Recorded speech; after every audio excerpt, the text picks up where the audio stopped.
نحن الجمعية العالمية للمناظرات The International Institute of Debate.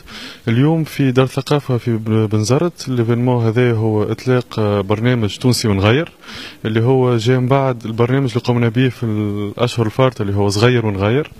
البرنامج هذا نطلب منه فيه من مجموعة من الشباب أنهم يكونوا فرق ويشاركوا بأفكار متاع برامج يحسوا أنها تنجم تغير في المحيط متاعهم أو المكان اللي يعيشوا فيه.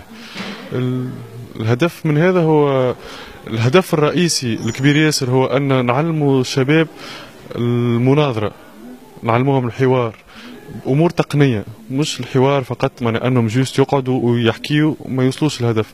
الهدف انهم يحكيوا، يطوروا الفكره اللي باش يحكيوا فيها ويخرجوا بفكره نتاع برنامج. اللي باش نوفروه نحن للشباب هذايا هو تدريبات على مر 6 اشهر. في ال6 اشهر هذوكم باش ياخذوا تدريبات على الكرياسيون دو بروجي، على تطوير الافكار نتاعهم، على المناظرات، على تقديم المشاريع نتاعهم وقاده الراي. باش توقع انتخابات جهويه، خاطر البرنامج هذا نسيت ما قلتلكش على 6 مناطق: بنزرت، تونس، صفاقس، جابس، قفصه وسيدي بوزيد. من بعد ما يقدموا الافكار نتاعهم وتوقع الانتخابات الجهويه، من بعد 3 اشهر باش توقع انتخابات وطنيه، اللي خلال الانتخابات الوطنيه هذيا باش يخرج فريق فائز بفكره نتاع مشروع، ونحن باش نعطيوه كل ما هو إعانات لمدة سنة باش أنه يحقق المشروع نتاعو. عملنا قبل لو 29 جونفي أطلقنا الحملة على الإنترنت، وبدينا نستقبلوا في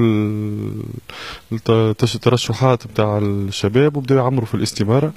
وصلنا لأكثر من 30 ولا أكثر بشوية توا من طلب. لقينا قبول، وهذاك علاش جينا اليوم باش نزيدوا نعرفوا أكثر بالبرنامج للشباب اللي مازال عنده أمبيغويتي على كيلكو بوان، وباش نتمنيو انه باش يكون فما اكثر قبول اليوم، والعباد يعمروا اكثر الاستمارة على الموقع نتاعنا.